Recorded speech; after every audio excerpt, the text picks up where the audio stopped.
We were best friends. This is disgraceful. This is absolutely disgraceful. I know. Disgraceful. I really can't. Disgusting. Disgusting. Hey guys, welcome back to my channel. It's your girl, the Brooke Ashley, and today we are here to discuss The Real Housewives of New Jersey, Season 13, Reunion Part 3. Yes, I know I'm late, but I'm here. The doll has been booked and busy, but when I tell you I could not leave you guys hanging, this third part was really sad. I don't have a whole lot to say. I'm not going to keep you too long. Definitely one of the most heartbreaking reunions. The fact that this family is destroyed and there's no coming back from this, unless the good Lord himself comes down, they are not speaking. And if you are a Teresa fan, this might not be the recap for you. I just like to give that quick disclaimer. I don't want anybody to feel blindsided. But in all seriousness though, Teresa, the fact that you are no longer speaking to your family and you have married this man with questionable intentions says a lot. And if I were you, I would be going to my lawyer's office and I would be drafting up a post-nup because I don't care what anybody says, something in the milk ain't clean, and I feel like Louie has ulterior motives for why he's with you. I don't believe that it's because he's just so madly in love. This whole stuff with Bo Deedle, him investigating people, who does that? But y'all, let's just jump right on into it because you guys already know that we don't have a minute to spare. So we open up this last part with all the husbands out, and since the drama spilled over into the husbands, i.e. Louie and Frank, Louie and Joe Gorga, John Fuda and Louie, you could cut the tension with a knife. Now, when Andy addressed Louie about that comment that Louie made earlier this season about how he sleeps in Teresa and Joe's dad's pajamas, and Louie's like, oh, well, I misspoke. Let me just correct myself. I didn't mean it that way. All I was trying to say was, I'm just trying to connect with Joe Gorga. I wanted to be his brother-in-law. I wanted to be close to him. Now, I'm like, Louie, how did you misspeak? I feel like Louie has misspoke quite a few times because we saw that he said, well, I didn't mean it that way several other times throughout this reunion. But anyhow, Louie goes on to say that he only wore their father's sweatpants one time and it was a way to connect. Louie gives me those used car salesman vibes. Somebody who's trying way too hard. They're trying to win you over. They're trying so hard to prove to you that they're this great guy. That's how Louie acts to me. I just feel like this whole thing is one giant facade, and I can't wait for his mask to slip off and we see the true side of him. But that whole comment about I wear your father's pajamas every night, that was very off-putting. I'm like, don't say that again. Please don't. But now Joe Gorga says, look, I want to believe you, Louie. Every time you say that you want to get close, I feel like you screw me over. So now Joe brings up how when his sister got out of prison, they were as close as can be. They talked every single day. They finally had a good relationship. Like him, his sister, and Melissa were all great.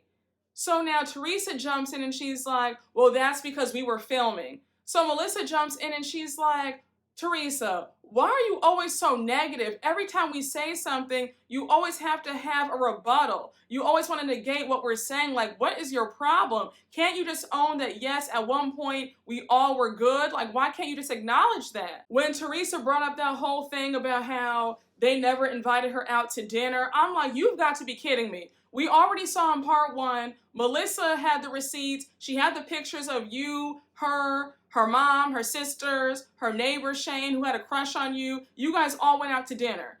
And I loved how Joe was like, you were a single woman at the time, and you only wanted to be around single people. Like, you were not checking for us. So where is this coming from? And then you have Teresa saying, well, Louie takes his single sister out all the time, and Jen Aiden takes her single sister out all the time. Like, they invite her to dinner. And it's like anything to discredit your brother and sister-in-law.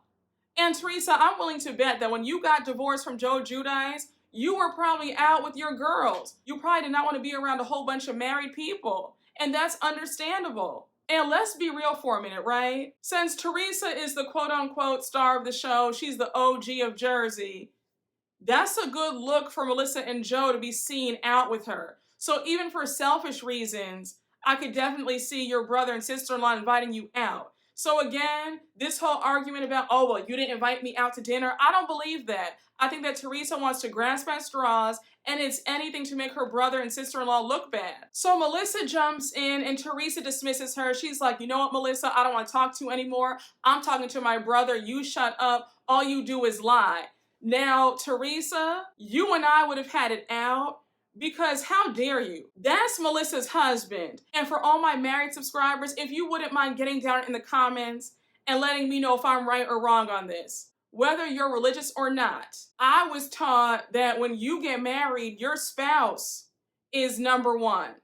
And it's your spouse above all others, correct? Like even in the vows, they say forsaking all others. So that includes your parents, your siblings, your friends, they all take a back seat to your spouse, correct? So the audacity of Teresa to say, well, that's my brother, you shut up. Baby, that's her husband. How dare you? You're out of line. And Melissa, I was so glad when you said, girl, that's my husband. You stop talking to him. You just disowned us a few hours ago, but now you want to say, well, that's my brother? Which one is it? I said, Teresa, you are so out of order. And to show you how badly Teresa hates this woman, did you guys catch when she said, I'm his blood, you're not his blood? I said, well, I would hope that Joe and Melissa aren't related. Do you realize how stupid you sound? And it doesn't matter that you guys are blood related because you're siblings, that's still his spouse. And his wife comes before you do. I'm sure that you'd be angry at Louie if he put his sisters before you, wouldn't you? So it's okay when Louie treats you like a princess, but when your brother treats his wife like a princess, now it's a problem. Now it's shut up, I'm his sister, don't talk, you're not blood. Like, girl, you have it twisted. So at this point, Teresa's ranting about how all that Joe and Melissa have done to her is drag her through the mud for the past 10 years. And I'm like, girl, weren't y'all both fighting for 10 years? And the fact that you're still angry about how they got on this show is just beyond me. You have to let that go. And I know that it's funny that I'm saying that because I've told you guys that I hold a grudge. But when I'm saying that you need to let something go, that's how you know it's bad. They're on the show. They've been on the show for 10 years now. Get over it. You guys are all collecting a check. And to be honest with you, Teresa, you need to be happy that they're on this show because they've given you a storyline. You guys have both given each other storylines. You guys feed off of each other with this stupid feud. I was too done when Teresa called Melissa a gaslighting bitch. I said, okay, if that's not the pot calling the kettle, but I guess.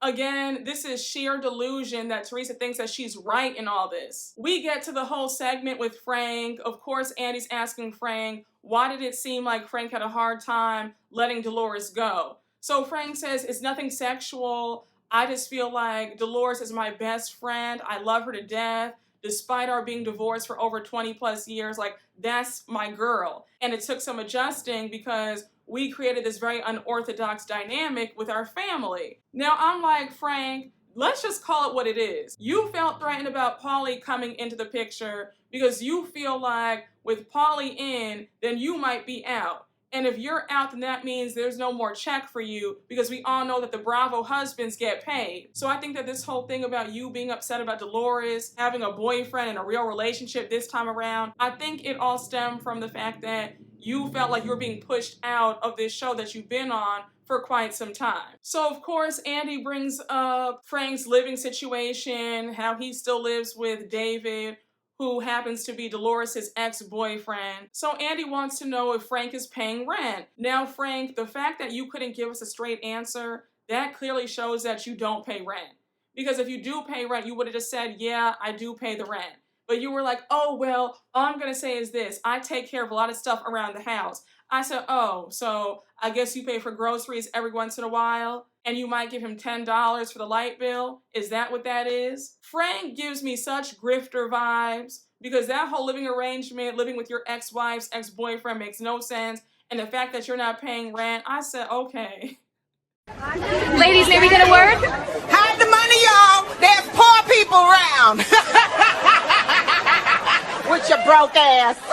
But we do find out that Frank and his girlfriend Brittany did close on a house together, and they're going to be moving out of David's house very soon. Now, my first thought was, oh, so you were able to buy a house because you weren't paying rent for almost 2 years. Smart move. Now, Frank, do you have the money to keep up the mortgage payments on this house that you just closed on? Because we don't know what you do for a living. I know that you dabble in a little bit of this, a little bit of that.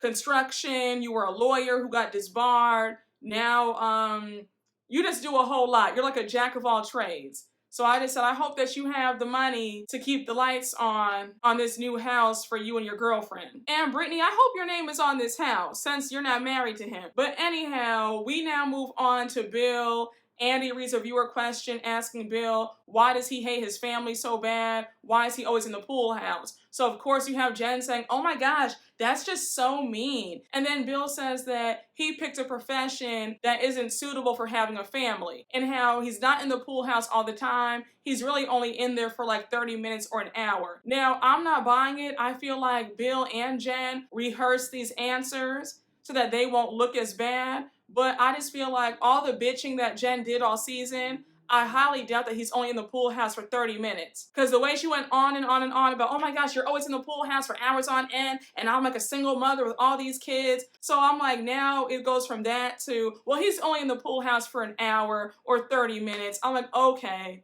sure, Jan. We all know that Jennifer Aydin likes to tell herself things to make herself feel better, even if it's not the truth.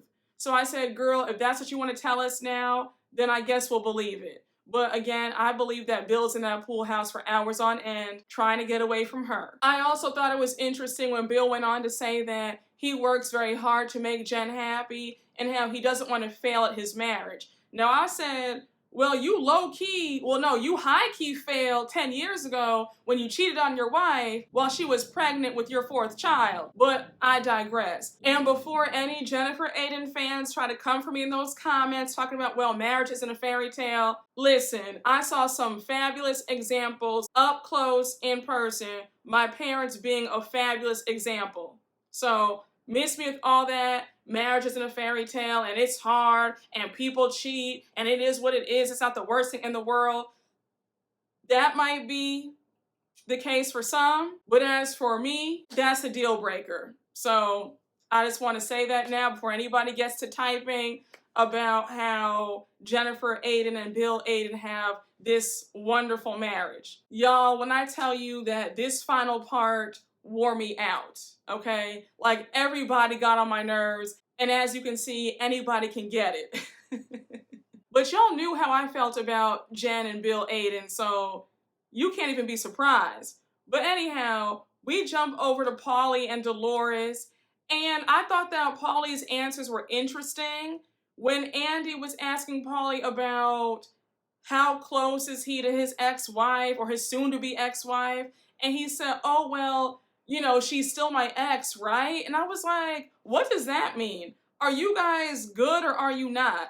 Dolores has been saying that you guys are on great terms and that you guys are close, the same way that she's close to Frank. Now all of a sudden you're saying, well, she's still an ex, right? I'm like, let me find out that there's some drama with Paulie's soon-to-be ex-wife.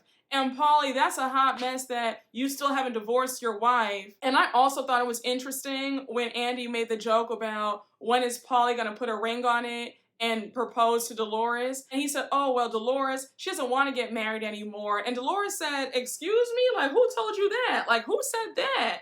And I said, let me find out that Paulie is getting cold feet. Paulie, Dolores is a catch. So play around if you want to, but I can assure you, if you drag your feet the way David did, she'll be on to the next one. Oh! Shout out to everybody. I had fun. I gotta be good. So now Andy reads a viewer question addressing why did Frankie Jr. stop working for Louie's company? So already it's a bit tense. Joe Gorga saying stuff under his breath. He's like, yeah, Louie, tell him what happened. So now Dolores jumps in and she's like, look, Frankie used to work for Louie. I'm grateful to Louie for giving our son a job, but now he works somewhere else and it's all good. That's all I have to say about that. So it's clear that there's some other stuff going on and that Dolores does not want to talk about it. So now Joe Gorga jumps in and he says, look, I've known Frankie all my life. He's told me some things. I know that what you're saying isn't true. So now Dolores jumps back in and she's like, look, Joe Gorga, you and I have never had an issue and I don't plan on us having problems. So you need to be quiet. So now Andy's like, Dolores, I'm confused. What's the issue? Like, why don't you want to talk about this? So Dolores says, well, I don't want to talk about my son. He's not here. And again, Louie gave him a job, and that's all I have to say about that. Now, Dolores, I feel like you made things worse for everybody by getting so defensive and not just addressing what really happened. Because now we're all speculating. And also, don't act like your son is a minor. He's not this little boy. He's not a teenager. He's a grown man. He's what, 23, 24? So for you to act like, oh, I want to shield my son from all this drama. I don't want to talk about all this.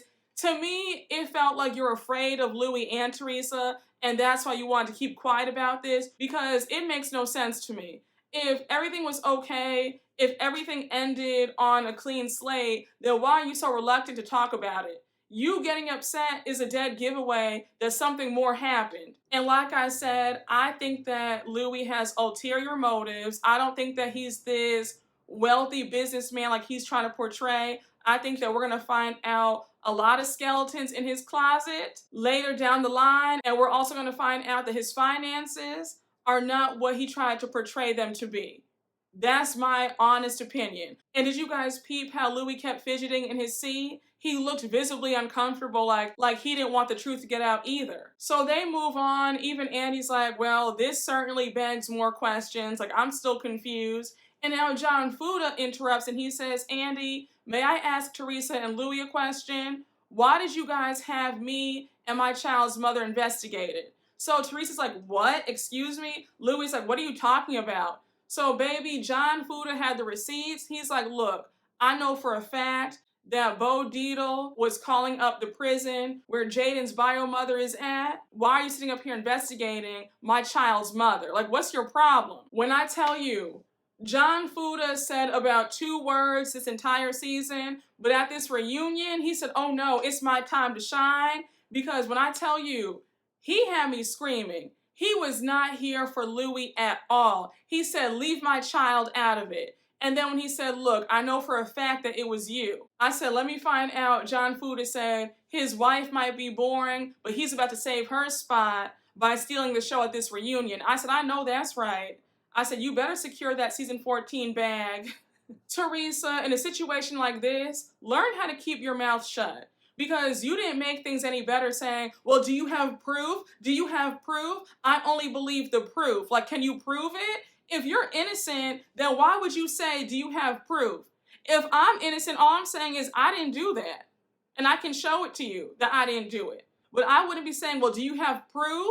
That shows the mark of a guilty person right there. You know your husband's up to no good, and he probably was investigating everybody in this group. I loved how Andy called out Louie for what he said at the finale, where he said that he's best friends with Bo Dietl, and Bo Dietl investigated everybody in the group. So Louie's talking about, oh, well, I was misquoted, like I misspoke, I didn't mean it that way, I just said that out of anger. Who says that out of anger?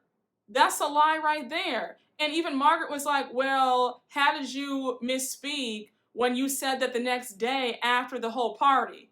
Like, you said it again. So clearly you meant what you said. Louie is so full of BS. I don't know what to say. I'm like, Teresa, you really did yourself a disservice by not properly vetting this man. This man has too many allegations against him for you to think that everybody's lying on him. You're not concerned about why this man is researching and investigating everybody in your friend group?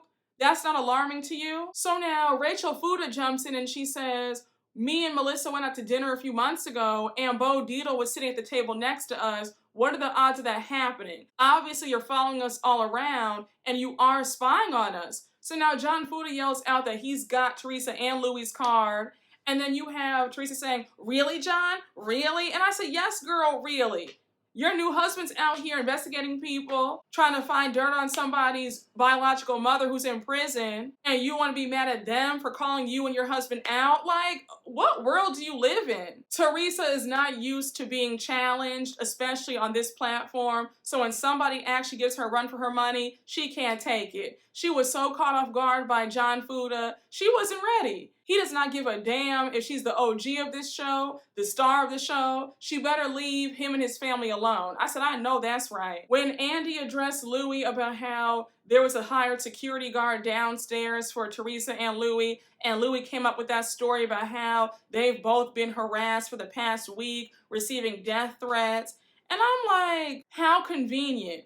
The week before the reunion, you guys are now getting death threats after it's been revealed that other people on your cast have been harassed by you guys. And then when he said, well, I didn't hire the security guard, Bo Dietl hired him for us. I said, okay, I'm just so tired of all these lies. I really can't take it. It was a chore to get through this last part because Louie kept trying my patience. And I loved when John Fuda was like, Louie, you're a con man.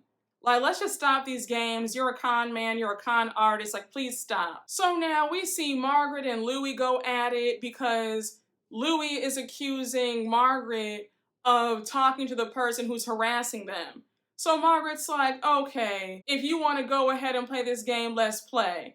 So Margaret says, are you sure you want to play though? Because you're the one under investigation for harassing my son. You called my son up at his place of business, threatening him, like, let's not do this. Like, the police have the records. So then Margaret says, you're trying to intimidate all of us. It's not going to work. And now you have Louie talking about be careful. I said, are you trying to threaten a woman, sir? Who are you talking about be careful? Margaret, John Fuda, everybody has the proof about what you've been doing behind the scenes, harassing their families. And now you want to tell somebody else, well, be careful? Is that a threat? I'd be real petty and I would get a restraining order against Louie so that way he would not be able to film. I'd be real petty because I'll be damned. Who are you talking to? Now, when Andy addressed the whole pizza oven business with Louie and Joe Gorga and that whole fiasco, I was still confused as to what really happened. Joe, I'm not going to hold you. It sounded like you were trying to do some funny business because when they brought up how Louie wrote the check for, I think they said $110,000, and you said, oh, well, we're not talking about money right now. And I said, but didn't you guys fall out over money because you felt like you weren't getting a fair percentage of the profits, even though you didn't put your money up for this pizza oven business? Again, as much as I like Joe and Melissa Gorga, they have a history of some shady business dealings. So I'm like, in this case, I have to lean with Louie and Teresa on this one. Because how can you expect half of the profits when you didn't even put any money up and this was your idea? I'm confused at that logic. That's some she by Sheree logic. We know how Sheree Whitfield acts. She's so entitled and so lazy. But Andy wants to get other people's opinions. He's like, what do you guys think about this? And John Fuda says, honestly, I think that they should have had a written contract so that way there would be no issues. And I agree. I don't care how much you like or love somebody. Write a contract, because when it comes to money, people always get crazy. People always get greedy. And even somebody who loves you will stab you in the back and try to cheat you over $1. And it's sad. So write it down. We all saw what happened to Candy when she wrote Tardy for the Party for Kim Zolciak. She thought that Kim would do right by her, and look what happened. Kim took all the profits, didn't give Candy a dime. But Kim, that's why you're getting your karma right now with you and Croy being penniless, and you're trying to sell those used wigs at $2,700 a pop.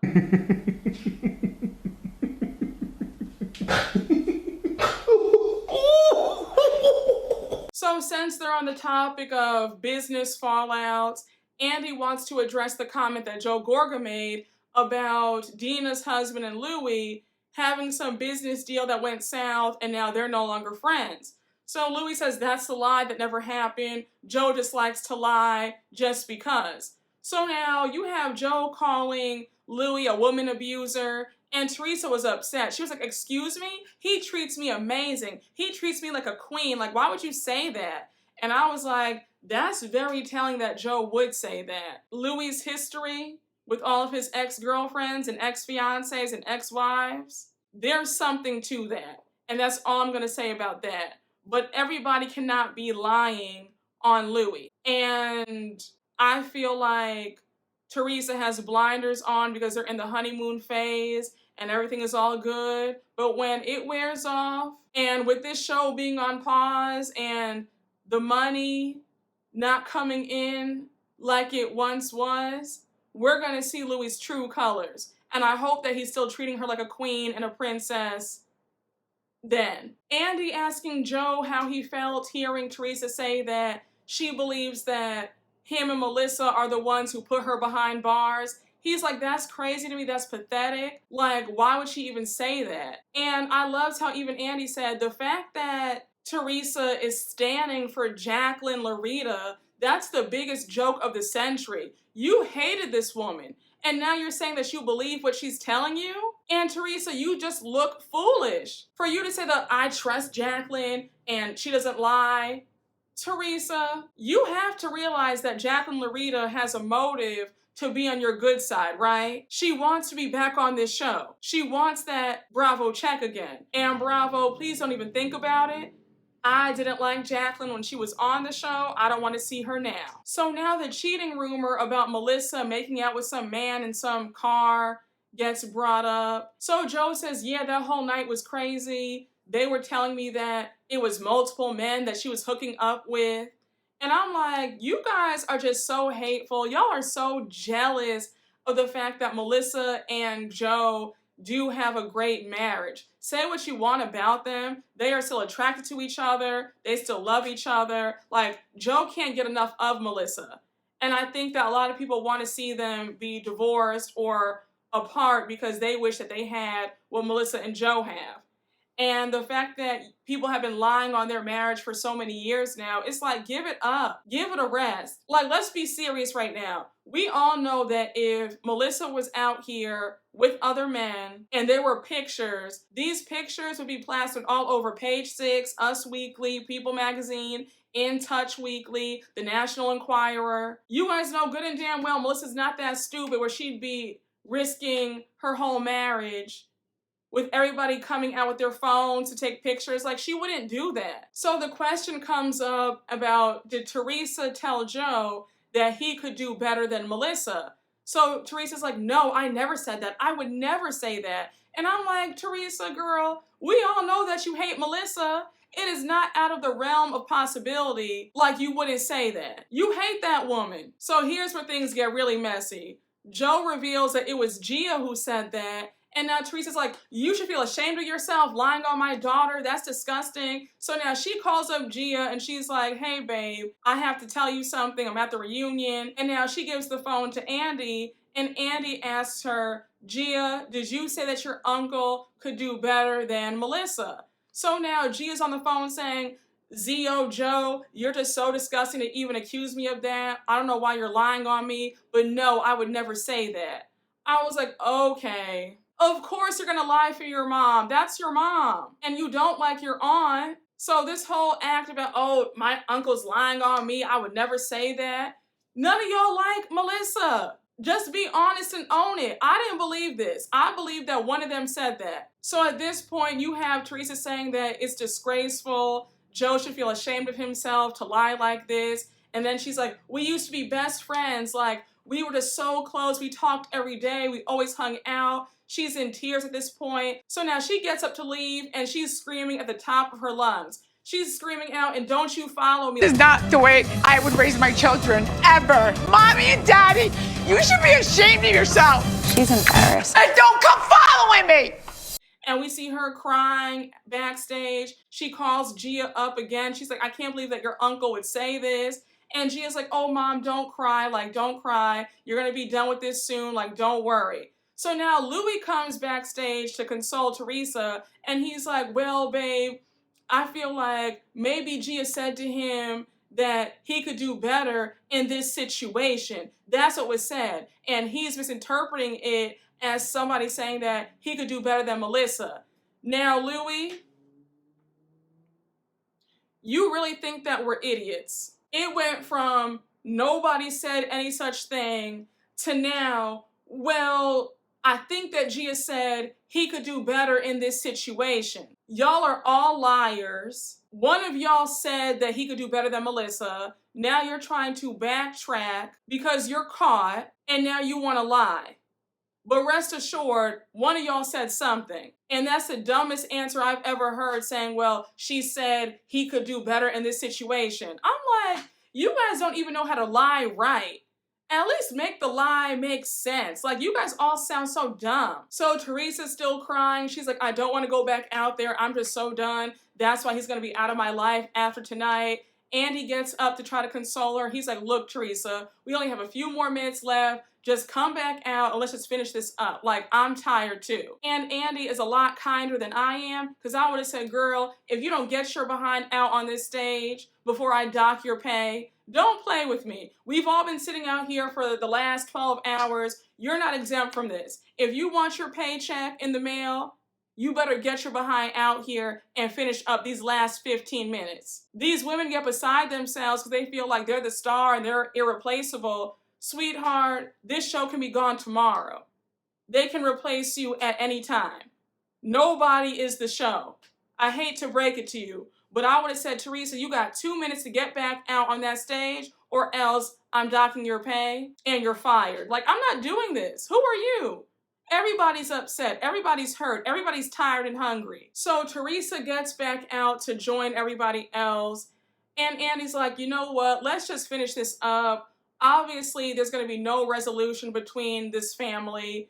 But Joe, Teresa, do you guys have any final words to each other? So Teresa says, I have nothing to say. My heart is broken right now. That's it. So Joe says, look, Teresa, regardless of all that's going on, I love you. I'm going to always love you. Am I happy with you? No, but I love you. God forbid if you were to get into an accident, I'd be right by your side at the hospital. Like, I'll never leave you, but just know that I love you despite us going our separate ways. So now Teresa interrupts and she's like, no, honor me now. Like, honor me now. Don't honor me when I die. Honor me now. Just like Daddy would always say. I was like, Teresa, just shut up and listen to him.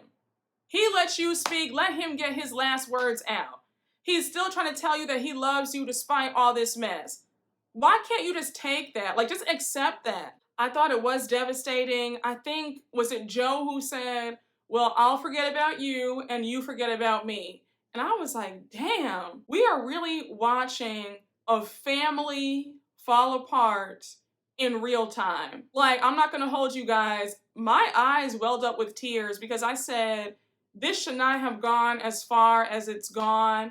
This is nothing but pure hate. And I'm not gonna hold you guys. I'm gonna be really transparent. I put a lot of this on Teresa because I feel like a lot of this stems from the fact that she's resentful and that she's jealous of Melissa.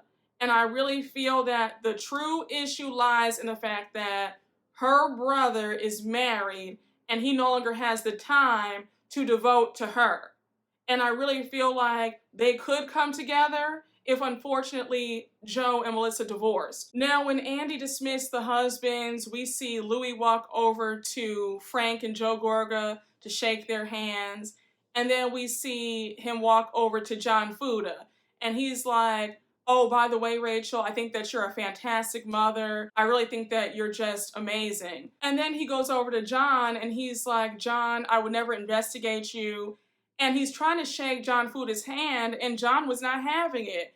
John hit him with that, nope, until I get an apology and you admitting to what you've done, me and you cannot be friends. Like, I'm not moving past this. What you did is out of line. You had me and my child's mother investigated. That's not right. So now you have Louie saying, well, I can't apologize to that because I didn't do anything. And John Fuda was like, okay, well, you know, that's cool, but we're not going to be friends. Like, don't say anything to me. And I was here for it. I said, John, You and I are right here because that's exactly the response that I would have given Louie. I have nothing for you.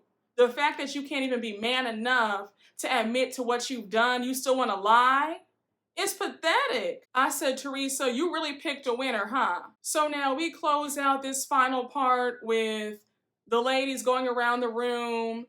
Jen, Aiden, and Margaret say that they're willing to put the past behind them and start over again as friends. And I want them to let this go. They remind me of Ashley, Darby, and Candace from Potomac. Let that dream die of you guys being friends. It's just not in the cards. I don't know why you guys are so hell-bent on trying to make this friendship work. Like, just stop. If I were Margaret, I would be like, look, Jen, we can be cordial at best, but that's it. I don't want to pursue a friendship with you because every time I do, I get burned. So no, thank you. So we see Margaret and Danielle make up. Margaret says, look, Danielle, I don't have any ill will towards you. It's all in your head. Like, I'm cool with you. I have no issues. So Danielle says, same here. Like, I feel like you're the one who has issues with me. So they squash their beef. And now we see Teresa and Melissa giving their final words because remember, after this moment, they will never speak or see each other again. Or so they claim. Because I'm willing to bet, come season 14, I think that they're all going to be so starved for that check, they will film with whoever. Listen, when American Express and your mortgage are knocking on your door and the accounts are dwindling, you don't have time to be talking about, oh, well, I don't like this person. And no, you're gonna be like, you know what? Put the mic on me. If I have to film a scene with her, so be it. So Teresa says her final words, and she says that she bent over backwards to have peace with Melissa, and Melissa denied her each and every time. Again, I don't know what world Teresa is living in. I said, girl, are we watching the same show? Because I don't know why, how you could even think that you've been bending over backwards. You've been a complete nightmare. You let Melissa know at every turn that you can't stand her. She's the one bending over backwards for you. She's always kissing your ass to try to get your approval that you never give, by the way. But I just said, sis, you have things real twisted in that pea brain. And Melissa says, I've tried with Teresa. I've tried to be a good sister-in-law. Obviously, whatever I do has never been good enough. I wish her peace, but I can feel the hate on her end. She clearly does not like me. And I said, Melissa didn't tell one lie. Because since the beginning, from what I've been watching, Teresa has always found fault with anything that Melissa did. Like, nothing that Melissa has been able to say or do has been good enough. It's always, well, you did that, but you could have done this, and, you know, okay, well, you did do that, but why didn't you do this, and this, and, you know, so-and-so used to do that, why couldn't you do that? Like, when somebody does not like you, whatever you do won't be enough. I'll never forget hearing, I think a pastor said this, but they said, when somebody does not like you and you go out of your way to try to impress them or please them, you could buy them a brand new Range Rover, Bentley, Mercedes-Benz, fully loaded, all paid off, and they'll talk about, oh, well, I really wanted a Lexus. Like, you know what I'm saying? When somebody's not like you, no matter what you do or say, they're going to commit to finding fault in whatever you do. And that's always been the relationship, in my opinion, with Melissa and Teresa. So I'm glad that they are going their separate ways, even though it was sad to watch. Hopefully, Lord willing, they will be at peace because this toxicity has been a lot. But they end the reunion with a shot of Irish whiskey and some pizza. And y'all, we are done. I said, thank you, Jesus. Won't he do it? Hallelujah. Thank you, God. Thank you. Thank you, Jesus. Thank you, Jesus. Thank you. Because this season drained me, in the words of Marlo Hampton. But y'all, don't look for me to review season 14. I'm done. Jersey is a lot. Jersey feels like Potomac on steroids sometimes. But y'all, that was my recap. I hope you all enjoy. Thank you guys for your patience. I always appreciate it. And you guys already know what to do. Please make sure to like, comment, and subscribe. And I will see you all later. Bye.